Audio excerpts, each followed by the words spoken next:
The camera opens on darkness.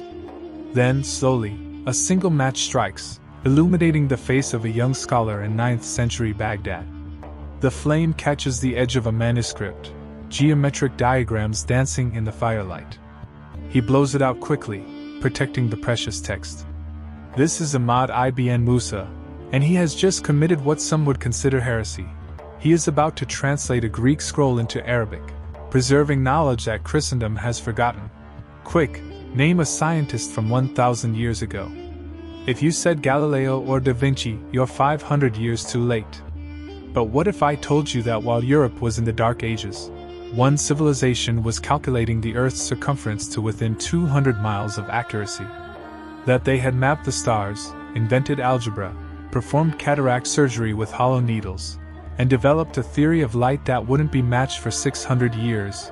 The screen splits. On the left, a European monastery, 9th century. Monks hunch over illuminated manuscripts, copying the same text for the 100th time. On the right, Baghdad's House of Wisdom, scholars from Persia, Syria, Egypt, and Central Asia debating mathematics, philosophy, medicine, and astronomy. The contrast is stark, preservation versus innovation. The kicker? They did it all in the name of God. And then the world forgot. This is the story of how the Islamic Golden Age didn't just preserve ancient wisdom, it ignited a scientific revolution that built the modern world. And how 3 men you've never heard of changed everything. The title appears, The House of Wisdom, How Faith Built the Modern World. The year is 762 CE. Abu Ja'far al-Mansur, the second Abbasid caliph, stands on the banks of the Tigris River, watching his dream take shape. Baghdad is rising from the desert, a perfect circle, 20 kilometers in diameter, with 4 gates opening to the corners of the empire. The round city. At its center, the Golden Gate Palace.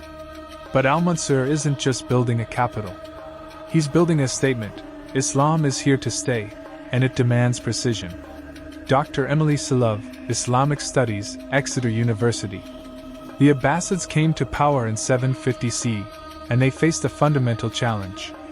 They were a religious empire, but they ruled diverse populations: Christians, Jews, Zoroastrians, pagans. They needed to demonstrate that Islam wasn't just spiritually true, but intellectually superior.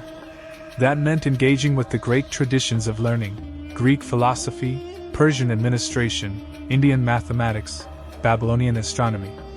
The camera pans across modern Baghdad, then transitions to historical reconstruction. We see surveyors with ropes and rods, marking the city's perfect circle. The mathematics involved was staggering. For a city of this size to be truly circular, engineers needed advanced geometry and trigonometry. Narrator VO. But there was a deeper religious imperative driving this intellectual awakening. Muslims pray 5 times a day, facing Mecca. They fast during Ramadan, beginning and ending at the sighting of the crescent moon. They perform pilgrimage to Mecca at specific times. Every single ritual obligation demanded mathematical precision. You cannot be a practicing Muslim without becoming, in some sense, an amateur astronomer. We meet our first character, Muhammad ibn Musa Al-Khwarizmi, born around 780 CE in the Persian region of Khwarizm. We see him as a young man, studying at the original House of Wisdom in Damascus before being summoned to Baghdad by the Caliph Al-Ma'mun.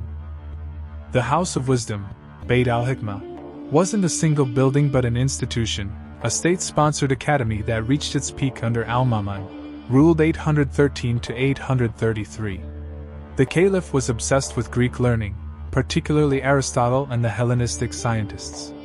He sent agents across the Mediterranean to purchase manuscripts, paying their weight in gold. Prof. Dmitry Guta's Yale University. Al-Ma'mun had a vision. He believed that reason, Aql, was the supreme gift God gave humanity, and that to use it was an act of worship. He funded translations on an industrial scale. At its height, the House of Wisdom employed dozens of translators, working in assembly line fashion. Syriac Christians would translate Greek into Syriac, then Muslim scholars would render it into Arabic. They weren't just translating words, they were creating an Arabic vocabulary of science from scratch. Words like jabr, algebra, astronomy, chemistry, these were invented in this period. We follow Al-Khwarizmi through the bustling streets of Abbasid Baghdad, over 1 million people, the largest city in the world. The markets overflow with goods from China, India, East Africa, and Europe. This was a cosmopolitan civilization, and the House of Wisdom reflected that diversity. Persians, Arabs, Syrians, Egyptians, Central Asians, all working together, united by Arabic as the language of learning. Narrator VO. The irony is exquisite. Europe would later call this period the Dark Ages. Yet in Baghdad the lights burned brightest. While Charlemagne's court struggled to produce literate clergy, Al-Mamun's scholars were calculating the Earth's circumference, refining the Ptolemaic system, and debating whether the universe was finite or infinite. Al-Khwarizmi's great work, Al-Kitab al-Mukhtasar fi Hizb al-Jabr wal-Muqabala, the compendious book on calculation by completion and balancing, written around 820 CE, wasn't just a mathematical treatise. It was a revolutionary rethinking of how we solve problems. Dr. Jacqueline Stedall, Oxford University. Before Al-Khwarizmi, mathematics was largely geometric. The Greeks solved equations by constructing shapes. Al-Khwarizmi created something new, algorithmic thinking. His book is essentially a manual for solving any linear or quadratic equation through systematic steps. The word algebra comes from al-jabr, restoration, or completion, one of his operations. But more important than the mathematics was the method. He showed that you could create general rules that applied to infinite specific cases. The documentary reconstructs Al-Khwarizmi at work. We see him consulting with merchants who need to divide inheritances according to Islamic law, engineers calculating the arch of a mosque, astronomers predicting planetary positions. Each problem, he realizes, is fundamentally the same, an unknown quantity that must be found through relationship to known quantities. Narrator VO. Here's what makes this revolutionary. Greek mathematics was theoretical, philosophical, concerned with eternal truths. Indian mathematics was computational, focused on astronomy and astrology. Al-Khwarizmi created applied mathematics, tools for solving real problems in commerce, law, engineering, and science. He made mathematics useful. The manuscript pages turn, showing the 6 canonical forms of equations Al-Khwarizmi identified. Modern animation demonstrates how each form corresponds to geometric completion, the square, that must be completed to solve for the unknown. Dr. Stedall. The most famous example, the equation x superscript 2 plus 10x equals 39. Al-Khwarizmi solves this geometrically, by constructing a square of side x, adding 4 rectangles of dimensions x by 2.5, completing the larger square, and calculating. It's beautiful. But the crucial step is that he then generalizes this method. He creates a recipe, an algorithm, that works for any similar equation. The camera lingers on the word algorithm. We see it morph through languages: Arabic Al-Khwarizmi, Latin algorithmi, English algorithm. Narrator VO. Every time your phone sorts your photos, finds your location, recommends a video, or runs a search, you're using Al-Khwarizmi's legacy. The very concept of an algorithm, a set of rules that can be applied mechanically to solve a class of problems, was his gift to the future. He died around 850 CE, but his work was just beginning its journey. We shift to the year 1011 CE, in the city of Basra, southern Iraq. A young man named Hassan ibn Al-Haytham, Latinized as Al-Haytham, is struggling with a crisis of confidence. He's been summoned by the Fatimid Caliph Al-Hakim to regulate the Nile's flooding, an impossible task. Al-Haytham realizes the project is doomed, and in a desperate gamble, he feigns madness to escape the Caliph's wrath. He's placed under house arrest for 10 years. Dr. Nader Yelbizri, American University of Beirut. This imprisonment was the making of Al-Haytham. Confined to his quarters, he turned to theoretical optics, the study of light and vision. The Greeks had theories. Plato said we see by emitting light from our eyes. Aristotle said light travels through a medium. But Al-Haytham decided to test them. He became, in effect, the first true experimental scientist. The documentary reconstructs Al-Haytham's famous camera obscura experiments. In a darkened room, a small hole projects an inverted image of the outside world onto the opposite wall. We see him meticulously documenting how the image changes with the size of the hole, the distance to the screen, the brightness outside.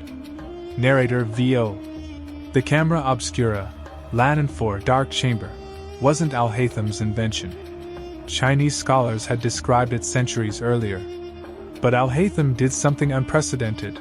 He used it to prove that light travels in straight lines, that it reflects according to precise mathematical laws, and most importantly, that vision occurs when light enters the eye, not when the eye emits light. This last point seems obvious today, but it was revolutionary then. The emission theory, that we see by projecting rays from our eyes, had dominated for a millennium. Al-Haytham demolished it with a simple argument. If we see by emitting light, why does it hurt to look at the sun? Why do we see afterimages? Why does vision fail in darkness? Al-Haytham's Kitab al-Mansur, Book of Optics, completed around 1021 CE, was the most important work of physical science between Archimedes and Newton. 7 volumes, systematically investigating every aspect of light, vision, and optical illusion. Prof. A. Mark Smith, University of Missouri. The Book of Optics is structured like a modern scientific paper. Al-Haytham states his problem, reviews previous theories, identifies their weaknesses, proposes hypotheses, designs experiments to test them, and draws conclusions based on evidence. He studies refraction, how light bends when passing between media, which would later enable the invention of lenses. He analyzes the anatomy of the eye, describing the crystalline humor, the retina, the optic nerve. He even investigates binocular vision and why we see single images with 2 eyes. We see detailed animations of Al-Haytham's experimental apparatus, water-filled vessels to study refraction, polished metal surfaces to examine reflection, sophisticated arrangements of lamps and screens to measure angles of incidence and reflection. Narrator VO. But Al-Haytham's greatest contribution wasn't any single discovery. It was his method.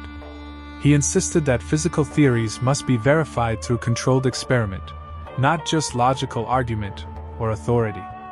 The duty of the man who investigates the writings of scientists, he wrote, is to make himself an enemy of all that he reads, and attack it from every side. He should also suspect himself as he performs his critical examination of it, so that he may avoid falling into either prejudice or leniency. This is the scientific method, articulated 3 centuries before Roger Bacon, 4 centuries before Galileo. Al-Haytham didn't just study light, he applied his knowledge to astronomy. He criticized Ptolemy's Almagest, the ancient Greek astronomical masterpiece, for its mathematical inconsistencies. Ptolemy had the planets moving in circles within circles, epicycles, to explain their retrograde motion, but Al-Haytham showed that Ptolemy's models didn't actually match his own observations. Dr. George Saliba, Columbia University. Al-Haytham wrote a scathing critique titled Doubts Concerning Ptolemy. He argued that if mathematical astronomy contradicts physical reality, the mathematics must be wrong. This set the stage for the later Copernican revolution. Al-Haytham was questioning the geocentric model's foundation centuries before Copernicus. In fact, Copernicus used theorems from a later Islamic astronomer, Nasir al-Din al-Tusi, that he could only have found in Arabic manuscripts. The documentary traces the manuscript tradition. We see Islamic observatories, Maraga in Persia, Samarkand in Central Asia, Istanbul under the Ottomans, each building on Al-Haytham's critical approach. The Tusi couple, a mathematical theorem that converts circular motion to linear motion, appears in Copernicus's De Revolutionibus with identical diagrams, though uncredited. Narrator VO. The camera obscura Al-Haytham perfected would eventually lead to the photographic camera. His studies of refraction enabled eyeglasses, telescopes, and microscopes. His emphasis on empirical testing became the foundation of modern science. And his critique of Ptolemy helped launch the heliocentric revolution. Yet his name is absent from most histories of science. We see a medieval European manuscript, 13th century, Italian, containing Latin translations of Al-Haytham's Optics. The translator is identified as probably Wittelo, a Polish scholar. Another manuscript, this one by Roger Bacon, contains passages lifted almost verbatim from Al-Haytham. The documentary enters Al-Zahrawi's surgery, reconstructed based on his own descriptions. We see an array of instruments that look surprisingly modern: scalpels, forceps, bone saws, cautery irons, and most remarkably, fine needles for operations on the eye. Prof. Michael McCormick, Harvard University. Al-Zahrawi was a surgical specialist in an age when most physicians considered surgery beneath them. He operated on cataracts, removing the cloudy lens with a hollow needle. Couching, the technique was called. He performed tracheotomies, lithotomies, removing bladder stones, and even neurosurgery for skull fractures. He developed obstetrical forceps for difficult births. His descriptions are so precise that modern surgeons have been able to replicate his procedures. We see detailed animations of Al-Zahrawi's surgical techniques. The cataract operation is particularly striking: a fine needle inserted through the sclera, the lens depressed into the vitreous humor, restoring sight without anesthesia or antibiotics. The success rate must have been remarkable for the technique to persist for centuries. Narrator V.O. But Al-Zahrawi's greatest innovation wasn't technical, it was educational. He insisted that surgery should be taught systematically, with illustrations of instruments and step-by-step descriptions of procedures. Before Al-Zahrawi, surgical knowledge was passed down through apprenticeship, closely guarded secrets of individual practitioners. After Al-Zahrawi, surgery was a science that could be learned from books. The Tasrif was translated into Latin in the 12th century by Gerard of Cremona, becoming the standard surgical text in European universities. We see medieval manuscripts of the Liber al-Sahrawi de Chirurgia, Latin title, in the libraries of Paris, Bologna, and Oxford. Guy de Chauliac, the most famous surgeon of 14th century France, quoted Al-Zahrawi extensively in his own Chirurgia Magna. Dr. Gotthard Strameyer, Humboldt University of Berlin. Hunayn developed what we would call critical philology. He didn't just translate word for word.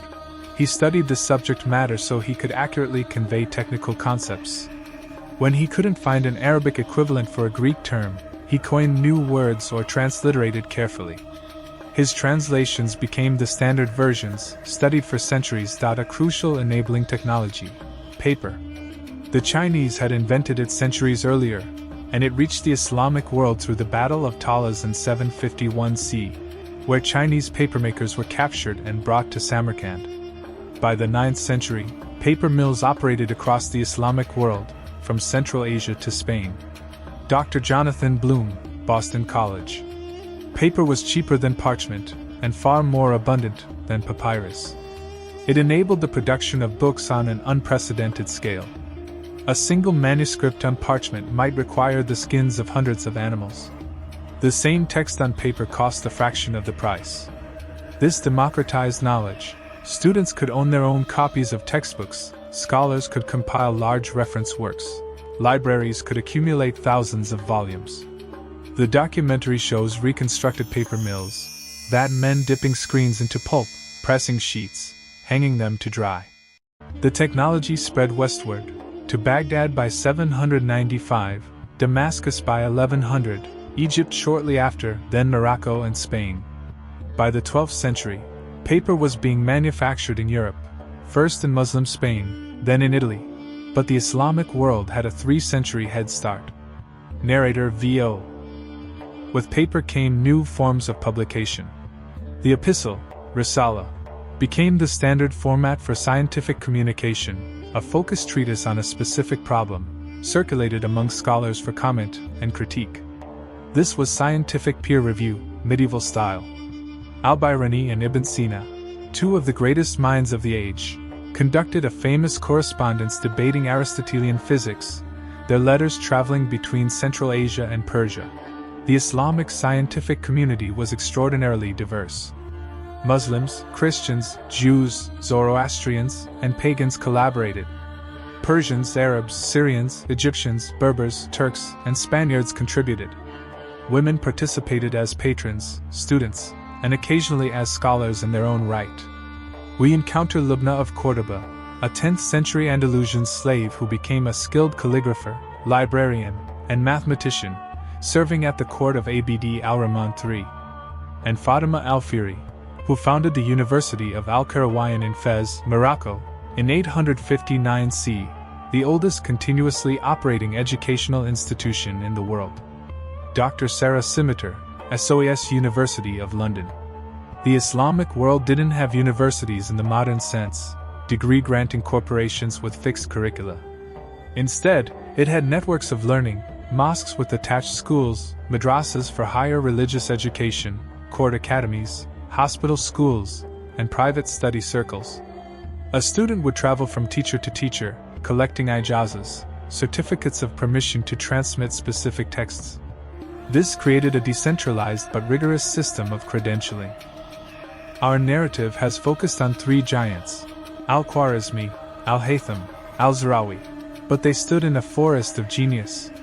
The Islamic Golden Age produced dozens of figures who would be household names in a just world. Abu Rayhan Muhammad ibn Ahmad al-Biruni, 973-1048, was perhaps the most versatile scholar in history. Born in Central Asia, he mastered mathematics, astronomy, physics, geography, history, linguistics, and anthropology. He calculated the Earth's circumference with remarkable precision, developed new methods for measuring specific gravity, and wrote ethnographic studies of India that remain valuable today. Dr. Jamil Rajab, McGill University. Al-Biruni was doing comparative religion and cultural anthropology in the 11th century. He learned Sanskrit to read Hindu texts firsthand. He criticized Greek astronomy for its philosophical assumptions while praising Indian mathematics. He was empirical, skeptical, and voraciously curious, a true scientist in the modern sense. We see Al-Biruni at the court of Mahmud of Ghazni, accompanying the Sultan's military campaigns to India. In the midst of conquest, he was measuring latitudes, cataloging minerals, and interviewing Indian scholars. His Kitab al-Hind, Book of India, is a masterpiece of sympathetic observation, describing Hindu philosophy, science, and customs without the polemics typical of medieval interfaith writing. Narrator V.O. Then there was Ibn Sina, known in the West as Avicenna. His Al-Canon fi al-Tib, the Canon of Medicine, was the standard medical textbook in Europe and the Islamic world for 600 years. He wrote on philosophy, astronomy, chemistry, geology, and psychology. His influence on European thought was immense. Thomas Aquinas engaged deeply with his work, as did Duns Scotus and William of Ockham. And Ibn Rushd Averroes, the great commentator on Aristotle, whose works were burned in Paris in 1277 but who remained essential reading for any serious European philosopher. Al-Razi, who identified smallpox and measles as distinct diseases and wrote the first comprehensive treatise on pediatrics. Al-Kindi, the philosopher of the Arabs, who synthesized Greek and Islamic thought. Ibn al-Nafis, who discovered pulmonary circulation 3 centuries before William Harvey. Islamic astronomy reached its zenith in the great observatories of the later Middle Ages.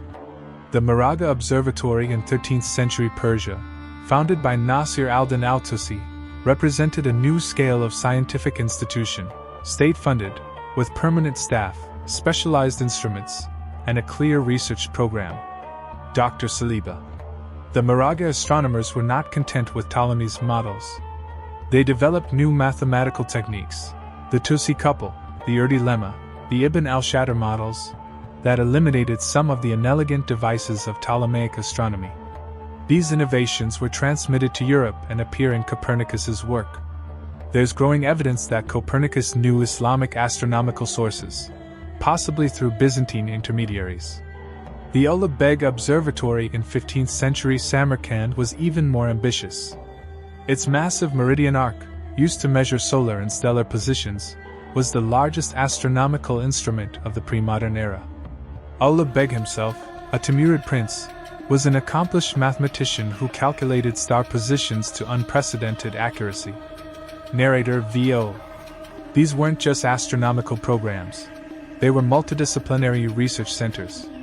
At Moraga, scholars worked on mathematics, philosophy, and theology alongside astronomy. The director, Al-Tusi, wrote on ethics, logic, and Shiite theology as well as science. This integration of knowledge, what we would now criticize as interdisciplinary, was a strength, allowing insights to flow between fields. By the 16th century, the Islamic scientific tradition was faltering. The Ottoman, Safavid, and Mughal empires patronized scholarship, but original research gave way to commentary and synthesis. What happened? Dr. Pervez Hodbhoy, Quaid-i-Azam University. The reasons for decline are complex and debated. The Mongol destruction of Baghdad in 1258 was a trauma, but science recovered. Moraga was founded shortly after. The shift from Arabic to Persian and Turkish as languages of state may have fragmented the scholarly community. The rise of the madrasa as the dominant educational institution emphasized religious law over natural philosophy. Economic factors mattered too. The spice trade routes shifted, silver from the New World caused inflation, and the Islamic world lost its economic dynamism. Some scholars emphasize intellectual factors, the closure of the gates of ijtihad. In Sunni jurisprudence, the rise of Sufism with its anti-rational tendencies, or the triumph of Asharite theology with its occasionalist critique of natural causation. Others dispute these explanations, noting that scientific work continued in some fields, astronomy, mathematics, medicine, well into the Ottoman and Mughal periods. Narrator VO. The decline was relative, not absolute. Islamic scholars continued to produce important work, astronomical tables, medical treatises, mathematical innovations, into the 18th and 19th centuries. But the center of scientific gravity had shifted to Europe. The scientific revolution of Galileo, Newton, and Descartes built partly on Islamic foundations, but then surpassed them. The documentary doesn't dwell on decline, but rather on the transmission. We see European scholars, Gerard of Cremona in Spain, Adelard of Bath in Sicily and the Levant, translating Arabic manuscripts into Latin. We see the curricula of European universities in the 13th and 14th centuries, dominated by Aristotle as interpreted by Averroes and Avicenna. The modern forgetting of Islamic science is itself a story worth telling. When European colonial powers encountered the Islamic world in the 19th century, they found societies that seemed scientifically backward. This confirmed their ideology of progress. Europe had advanced, the East had stagnated. Dr. Ziauddin Sardar, Critical Muslim Studies. Colonial historiography systematically erased Islamic contributions. Textbooks spoke of Arabic numerals, without acknowledging their Indian origins or their transmission through the Islamic world. They celebrated Greek science and Renaissance innovation while ignoring the centuries of Islamic development between them. The very term, Dark Ages, now rejected by historians, implied that nothing of value happened outside Europe between Rome and the Renaissance. We examine 19th and early 20th century textbooks, encyclopedias, and popular histories. The pattern is clear. Islamic scholars are mentioned, if at all, as preservers of Greek learning, not as innovators. Al-Khwarizmi becomes a footnote to the history of mathematics. Al-Haytham is unknown outside specialist circles. Al-Zahrawi's surgical innovations are attributed to later Europeans. Narrator VO. This wasn't just oversight, it was active suppression. When Ernest Renan, the famous French philosopher, gave a lecture in 1883 arguing that Islam was inherently hostile to science, he was challenged by Jamal al-Din al-Afghani, a brilliant Muslim reformer. Al-Afghani pointed out the absurdity of judging a civilization by its contemporary condition while ignoring its historical achievements. But Renan's view prevailed in the European imagination. The late 20th century saw a slow reassessment. Historians of science like A.I. Sabra, David Lindbergh, and George Saliba demonstrated the depth and originality of Islamic scientific achievement. The Dictionary of Scientific Biography included extensive entries on Islamic scholars. Museums mounted exhibitions of Islamic scientific instruments. Dr. Esilov. The rehabilitation is ongoing. We're still discovering manuscripts, still mapping the networks of transmission. Digital humanities projects are making thousands of Arabic scientific texts searchable. We're realizing that the Islamic Golden Age wasn't a brief flare but a 500-year tradition of sustained innovation. But challenges remain. Popular culture still celebrates Western science as if it emerged fully formed from Greece. The conflict thesis, science versus religion, obscures the religious motivations of Islamic scientists. And political appropriations, both Islamist claims that Islam invented everything, and Islamophobic denials that Islam contributed anything, distort the complex historical reality. We return to the present, tracing the threads from the medieval Islamic world to contemporary life. The algorithm. Every digital device runs on algorithms. Al-Khwarizmi's legacy. Internet search, GPS navigation, financial trading, artificial intelligence, all depend on the systematic problem-solving methods he pioneered. When you use the word algorithm, you are speaking his name. Optics and vision. Al-Haytham's camera obscura led to photography, cinema, television, and digital imaging. His understanding of refraction enables eyeglasses, contact lenses, telescopes, microscopes, and laser surgery. The very concept of testing theories through controlled experiment, his greatest contribution, underlies all modern science and technology. Medicine and surgery. Al-Zahrawi's surgical instruments would be recognizable in any modern operating room. His techniques for cataract surgery, lithotomy, and obstetrics evolved into contemporary procedures. The pharmaceutical industry, with its emphasis on purified compounds and standardized doses, builds on Islamic alchemical and medical traditions. The scientific institution. The observatory, the hospital, the library, the university. These institutions flourished in the Islamic world before being adapted by Europe. The very idea of state-sponsored scientific research, of organized skepticism and peer review, has roots in the House of Wisdom and its successors. Narrator VO. But the legacy is deeper than specific inventions. It's a way of thinking. The conviction that the universe is rational, that its laws can be discovered through observation and reason, that knowledge is cumulative and collaborative. This is the heritage of the Islamic Golden Age, passed through Europe to the world. We close where we began, in Baghdad. The modern city bears little resemblance to the round city of Al-Mansur, or the intellectual capital of Al-Mamun. Decades of war have devastated its libraries and museums. But the Tigris still flows, and scholars still work to recover what was lost. Narrator VO. In 2003, during the invasion of Iraq, the National Library and Archives were burned, thousands of manuscripts destroyed. The same year, the Baghdad medical city was looted. The violence against Iraq's heritage was a repetition, on a smaller scale, of the Mongol destruction of 1258. History doesn't repeat, but it rhymes. Yet recovery is possible. International teams are digitizing surviving manuscripts. Iraqi scholars, working under impossible conditions, continue research. The Baghdad Digital Library project aims to reconstruct the lost collections through copies held in libraries from Istanbul to Princeton. We meet Dr. Nabil Al-Takriti, an Iraqi-American historian working to preserve his country's heritage. He speaks of the resilience of knowledge, how manuscripts travel, how ideas escape destruction, how the work of Al-Khwarizmi and Al-Haytham and Al-Zahrawi survived Mongol invasion, colonial neglect, and modern war to reach us today. Dr. Al-Takriti. Every time someone solves an equation, or takes a photograph, or undergoes successful surgery, they participate in a tradition that passed through Baghdad. The House of Wisdom wasn't a building that could be destroyed. It was a way of relating to knowledge, curious, critical, collaborative.